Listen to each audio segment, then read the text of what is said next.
digital arena, on the app, on your smartphone, on X, YouTube, and Facebook. The Sportscast, basketball, and more. The update presented by the Sportscast.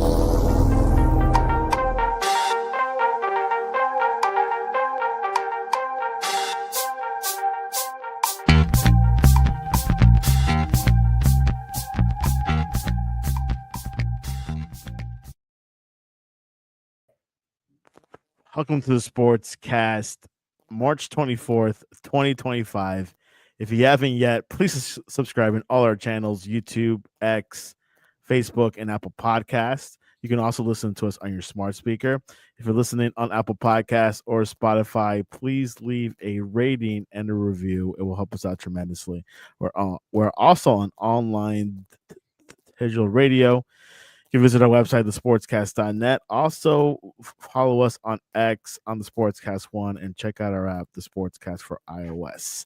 The U.S. men's national team ended up fourth place, losing against Canada, and Mexico wins the Nations League, the first time they won it, and also the second time the second CONCACAF team, another CONCACAF team besides the U.S. winning the Nations League. And joining us all the way from the Northeast, Phillips. Welcome back to the Sportscast. Hey, Santi, pleasure to be here. It's snowing outside, just, for your information down in Florida. No way. It's March and it snows in Maine. I'm not surprised. It was actually, I was in Jacksonville this past weekend and it was cold on Friday night. I think it hit 51. I know for you that's nothing, but I had to pull out a jacket and I felt a little bit nippy outside. That's yeah, I was at Jacksonville and it was 50 degrees. Come on, man. No, it's in Maine, snow in March is not unusual.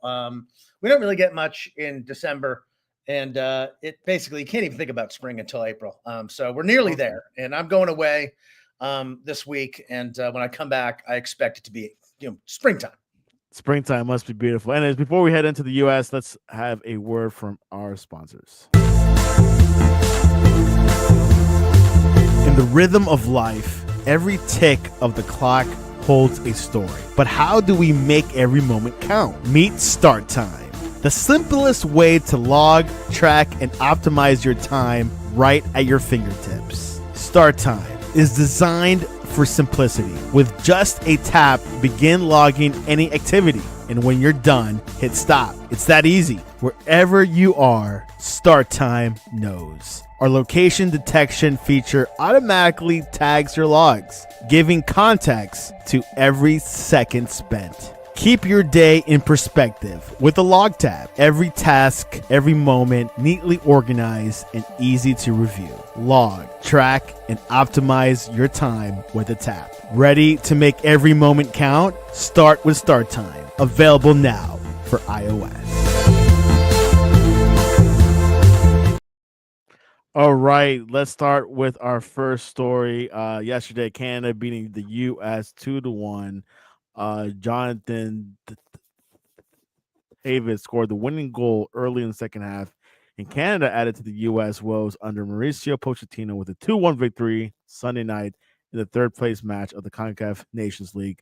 Tani Alaswayi scored in the first half for Canada, and Patrick Agamang responded in the 35th minute for the U.S. before David slotted home the winner in the 59th minute. The U.S. with no answer, could not answer. They fell to a dismal 5-3 during Pochettino's 6 months in charge of the preparations for next year's home World Cup. How your thoughts over yesterday's match? Well, it wasn't supposed to go this way, Santi. It wasn't supposed to go this way at all. And I guess that's my first and base feeling. But Pochettino acted the way a manager acts in this third place game.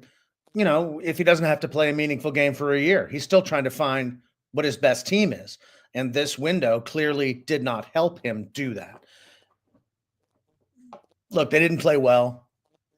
They didn't play well on Thursday night, when they lost to Panama. They probably played well enough to win that game. They were very unlucky to lose it. This game, they just didn't play well. And part of the reason is they played Agyemang. That's a difficult name. Patrick Agyemang. He's actually looks like he might be a decent striker. They played a dude from UC Davis who I'd never even heard of, who plays for the Crew. He got guys in there, Luna, who actually had never played a game this important for the U.S. national team, and he performed pretty well. He set up the goal. He played this like a friendly, and they fought a very good team in Canada, and they couldn't win the game. They didn't look dangerous at all after tying the game. Gave up a goal to Jonathan David, who's a first-class striker for Lille in the French First Division. That won the game for them, and I don't think the U.S. really had a legitimate chance to tie the game thereafter. That's disappointing. And the whole event was disappointing. The crowd, I mean, there were 10,000 people there at the most for both games. It was just terrible, terrible weekend all the way around. Let's forget about it. Pochettino needs 2, 3, 4 weeks with the team to really get to know what his tools are and to figure out what his best 11, 12, 13, 14, 15 really is. And he's not going to get to do that until the Gold Cup this summer. These weeks, interstitially during the regular season in Europe just aren't enough. And, the U.S. is missing their 2 outside backs, their 2 best strikers. We can talk a little bit more about individuals, but, it's a lost weekend. Let's not get too hung up on it, and let's move forward. Yeah, definitely move forward. We were talking about this before the show started. It felt like we put all our eggs in that first match versus Panama.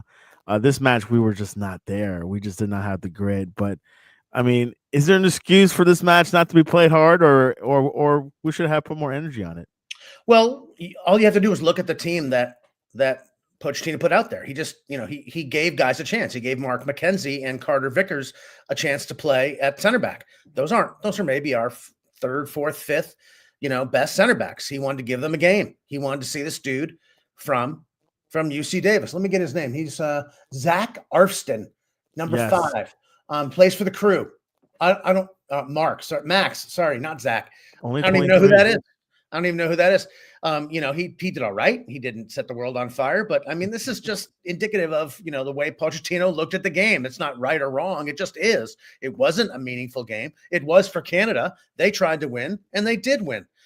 It was, if we want to get into it, this is not what we were expecting, because we just sort of assumed that the performance this team, this core, provided us in Qatar was restricted somehow by Greg Berhalter. That was really the underlying sort of vibe from that tournament forward. Geez, just, imagine what this team could do if they didn't have Berhalter. Well, the team that Berhalter ran out there in Qatar bossed midfield in every game they played during that World Cup. Did they win every game? No.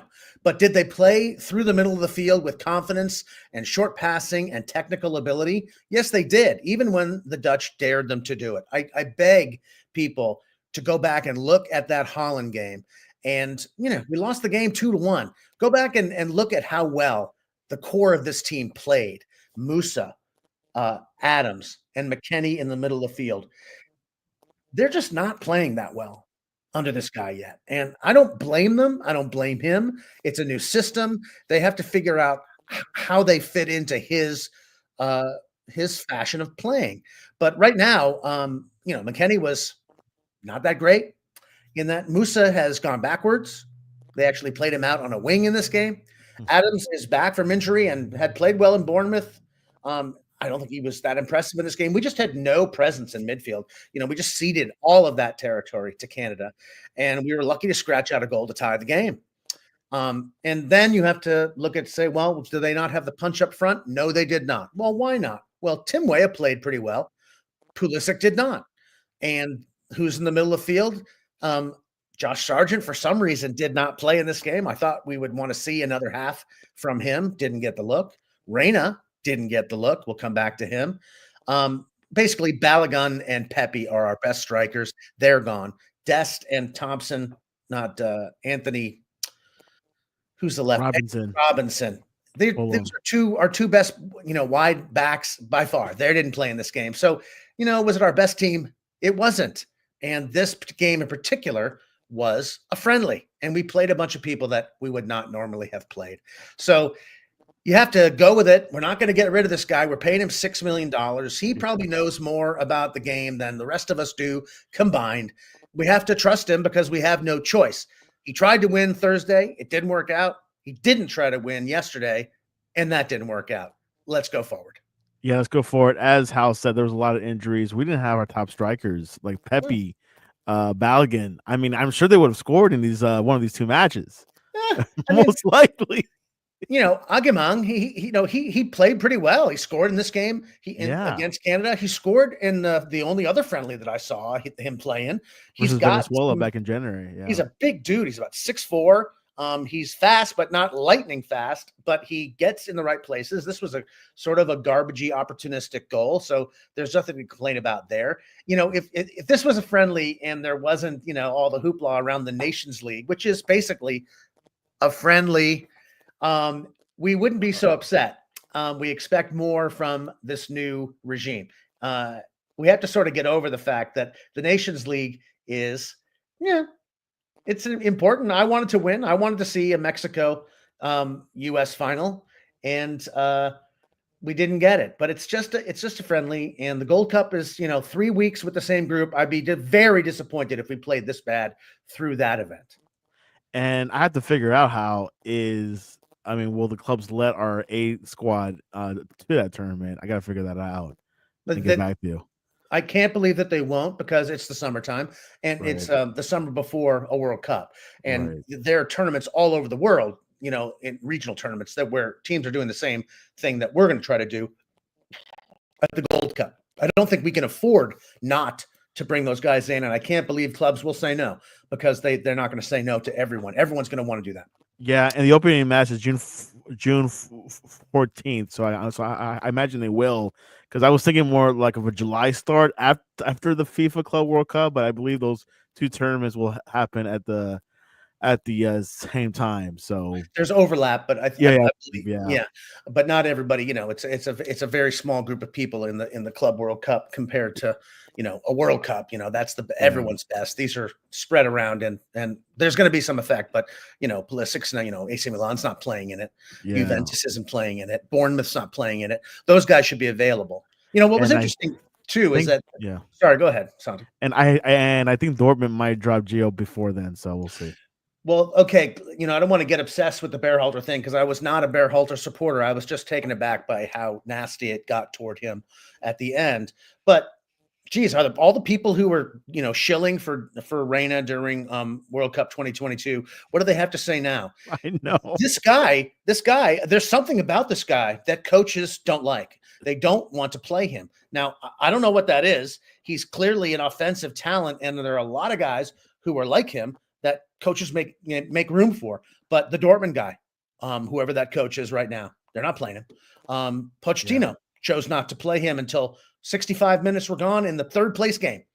Berhalter didn't want to play him, and everyone just vilified him for it. Nottingham Forest didn't want him. So this is starting to get a little bit, the guy's gonna, getting a little complex. Fishy. Yeah, I think we know what the problem is. We know that he doesn't really play any defense. So if you put him in the midfield, as a withdrawn striker, it's a big hole going backwards. And we also know that he doesn't train that hard because this is an issue. This was the issue before the tournament even started in Qatar. And I'm sure it's related to, his not getting a whole lot of time in Dortmund. I mean, you have to earn those minutes. It's world-class soccer. Yeah. And like, as Landon Donovan said, he could come to the MLS and play way more minutes. Yes. Yeah. And would they be quality minutes? Would they be minutes that made him better? That's something that professionals, that's a reckoning they have to decide.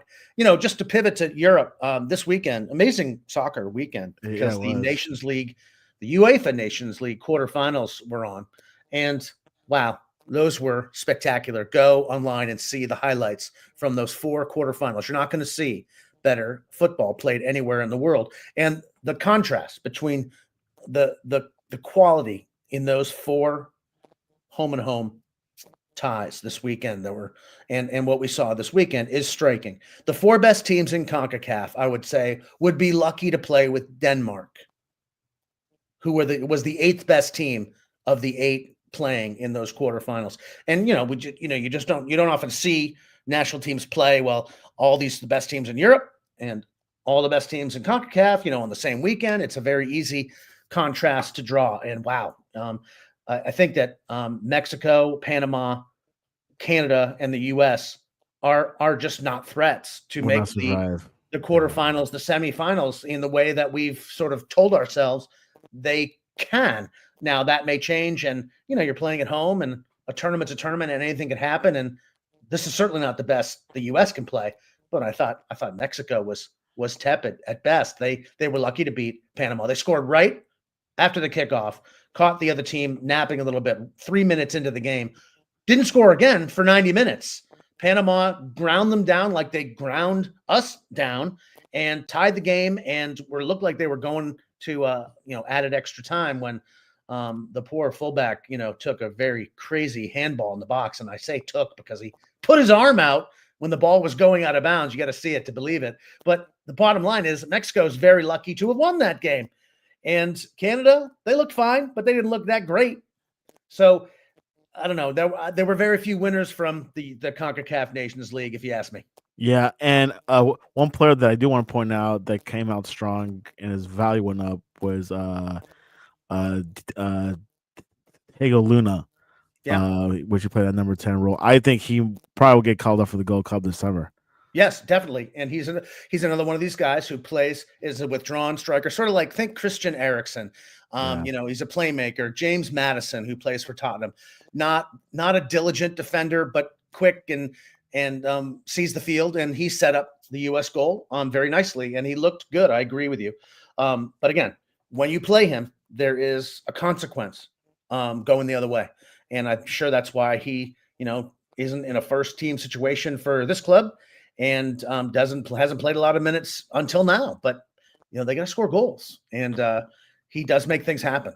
One other note from this game that we discussed off air, it had a female referee, a Mexican woman, who did a great job. And it was not an easy match to referee. The Canadians really wanted to win this game. The U.S. did have some fight in them. There was a lot of back and forth. And she ended up throwing Jesse Marsch out of the game in the second half when he argued for a penalty a little bit too vociferously, and she did not hesitate. And I was like, oh geez, it wasn't clear until we saw the replay that she was absolutely right. The striker sort of tried to stop on a dime and slipped, and Marsch thought that he was taken down by the goalie, and she was correct. So good for her.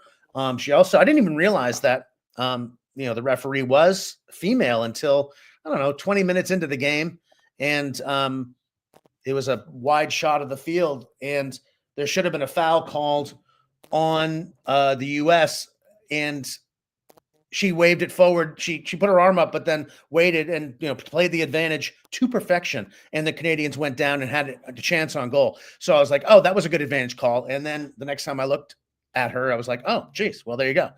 And I've never seen a woman referee a match of that stature, and she did a great job.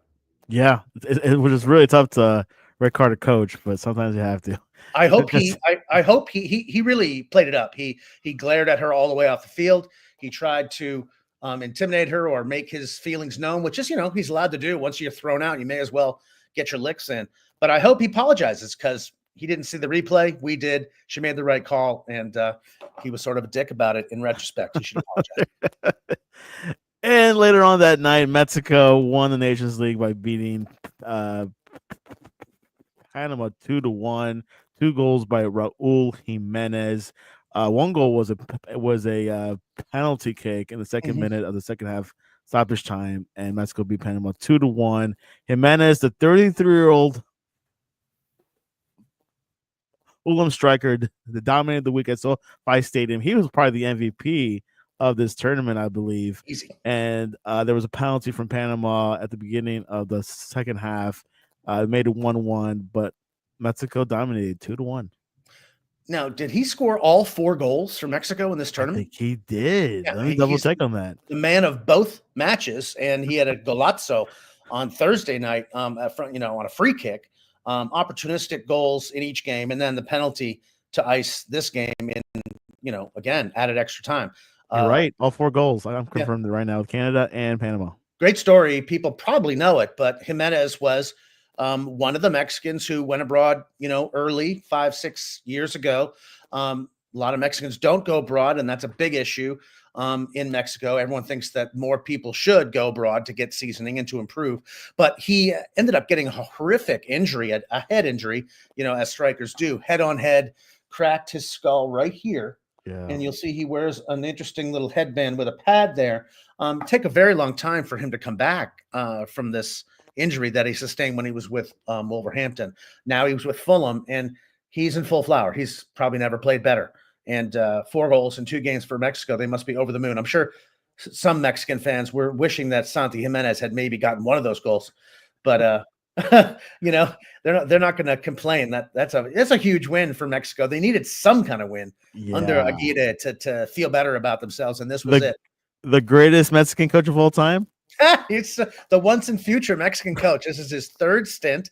They call him El Basco because he's a Basque, right. And he was the coach in 2002 when the U.S. Won that traumatic game in South Korea, and he was again brought back with some limited success in 2009 or 10, and now he's back again. They must, believe in him. I think he is a good coach. They do seem to play for him, and I thought he was smart to play Jimenez, one with a G, one with a J, together. I mean, that's a potent force.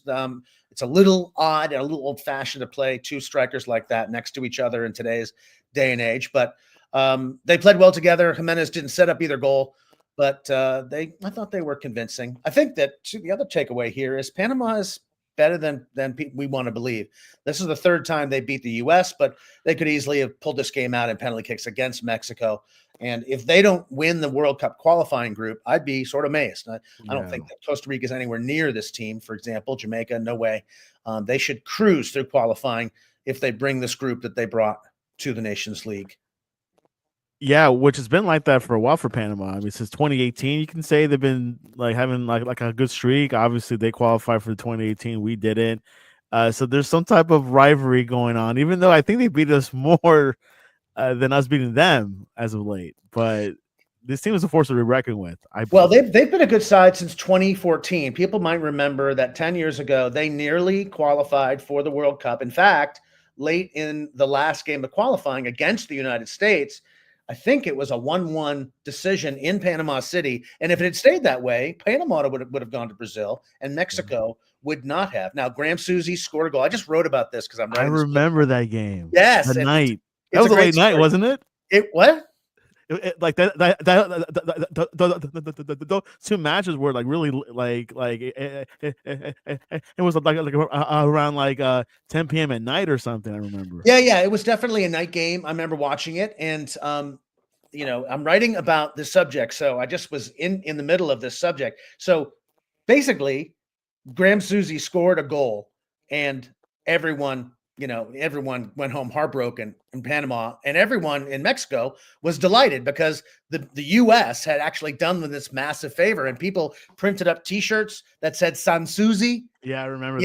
Saint Susie, and that's fun. But I was actually researching this, so I found out that the coach of Panama and the federation had rigged up a system, not a system, but they were ready that if they had a lead or a result they needed to protect, they had like at least 1 guy, maybe 2 guys lined up to run on the field, during injury time to waste time, to ride out the game more effectively. Well, they couldn't get the guy on in time, and he only ran on after Susie scored. And the guy who told the story, who was a broadcaster for Time is everything, says, he goes, we couldn't even get that right. We couldn't even get the guy running on the field to waste time right. But that's 2014. So I think they've been good since then. And the other thing you got to remember about Panama is, I think people in America have this feeling that Mexico, surely, but also Central American countries want a piece of Big Brother. They want to beat us at this game, that they play well, and that maybe we don't play as well as others. And so there's this, geopolitical sort of tension that comes along with the game. Well, that's true. It's totally true. But what's also true is that Panama wants to beat Mexico almost as badly, if not as bad, Right. because Mexico dominates Central America in the same way we dominate Mexico. And when Panama had a chance to win the Nations League against Mexico, they wanted it bad.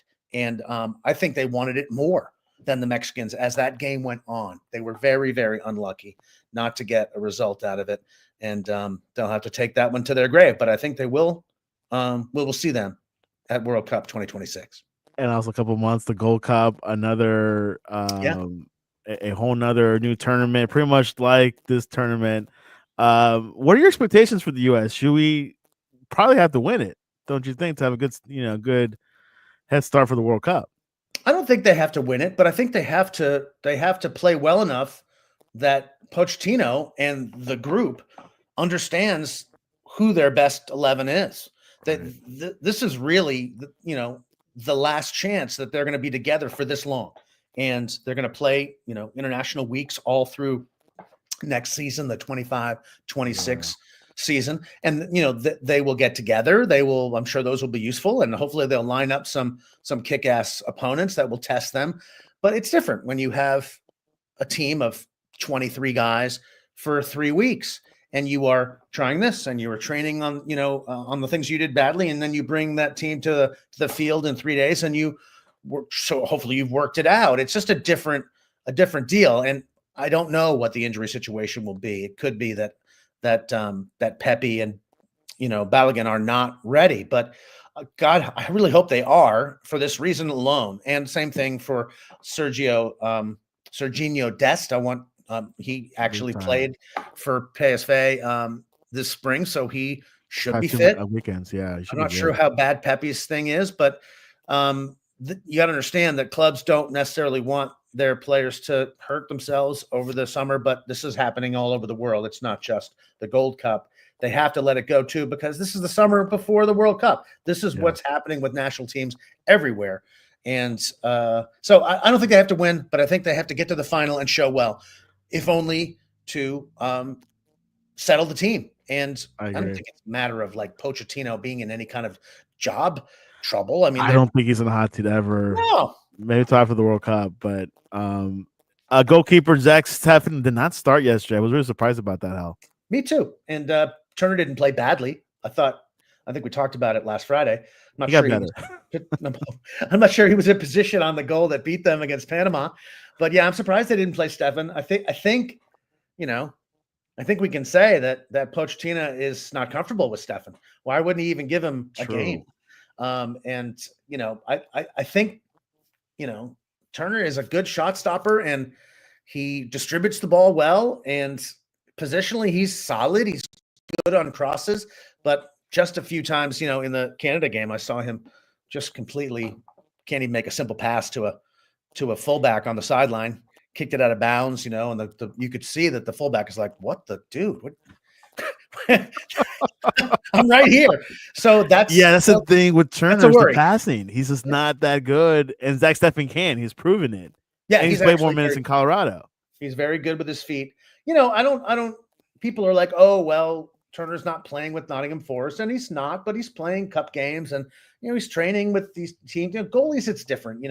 It's good to have game experience, but it's not an end all be all for me. Maybe I'm all wet on that one, but also Steffen playing in Colorado, I don't think that playing. You need minutes, and he's getting minutes, and he's doing the job, and he's playing with his feet, and Colorado's not bad, and he's gone far since Man City.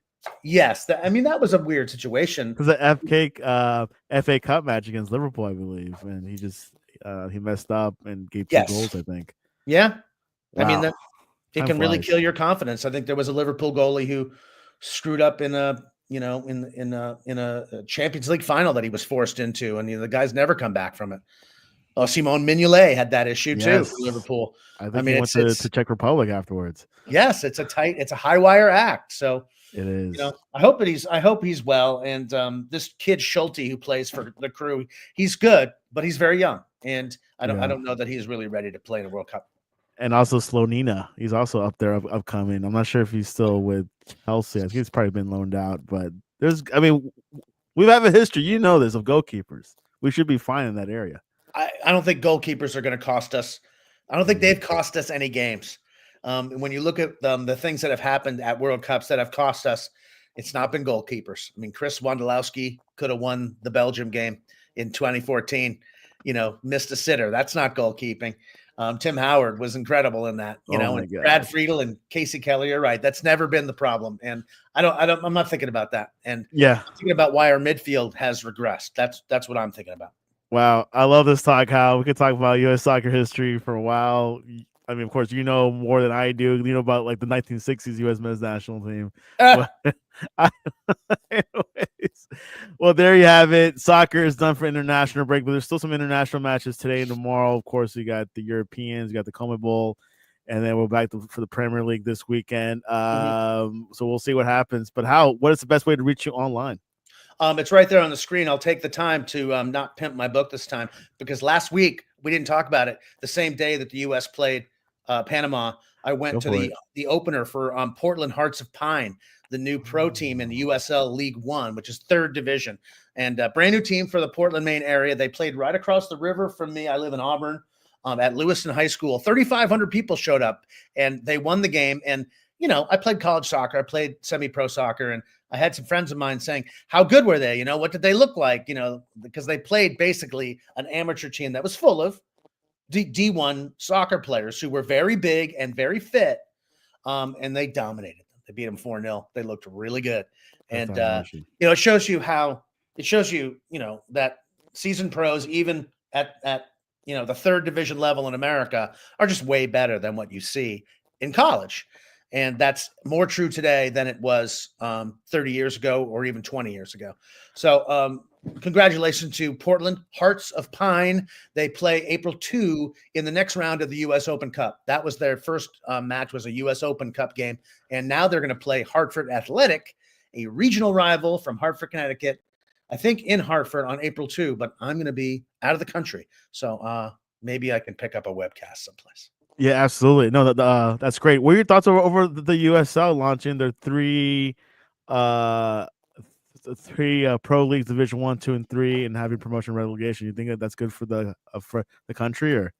I think it's the smartest thing they could possibly have done. I mean, MLS is what it is. It's not going anywhere. It's incredibly well funded. They're doing well, but it is a centrally owned league where the people who have invested aren't interested in the idea that if their team is bad, they're out of the league. So Pro Rel was never considered for Major League Soccer, and Liga MX has gone the same way. They don't want to take that chance. In that light, in that context, the USL selling itself against MLS with promotion relegation is really smart. I mean, if they can create 3 tiers and there's this up and down, and USL is good soccer. I mean, they prove that every year. Our cousin that plays in is really good. Yeah, it's very good. And is it MLS level? No. Is it nearly there? Yes, it is.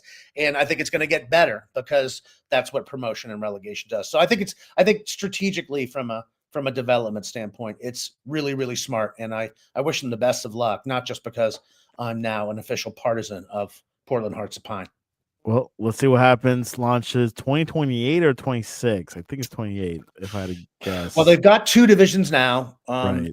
And I'm not sure that there's promotion and relegation between them yet. I think the idea is that they're going to launch another division, and they'll compete separately. And then in 2028, they will start moving back and forth. More opportunity for investment. A lot of people want to invest in sports and sports clubs. So this it's not. I mean, it's if you're trying to differentiate yourself in the market, they couldn't have done it in a more positive way. Exactly. Well, you can reach us at thesportscast.net because we write about soccer as well, and also the USL. Or you can reach us at the Sportscast1 on X and Instagram. We'll be live tweeting throughout the week. March Madness, your thoughts so far? Go Terps. My brother-in-law is a Terrapin, and they won at the buzzer last night. That was awesome. I saw that. It was amazing. Great game. I got home. We went to dinner, and I got home and turned it on, saw this CSU Ram hit a 28-footer to put them up by a point. And then the very next, play after timeout, that guy, Derek Queen, scored on a banker running away, moving away from an incredible shot. That guy, Derek Queen, is going to be a pro.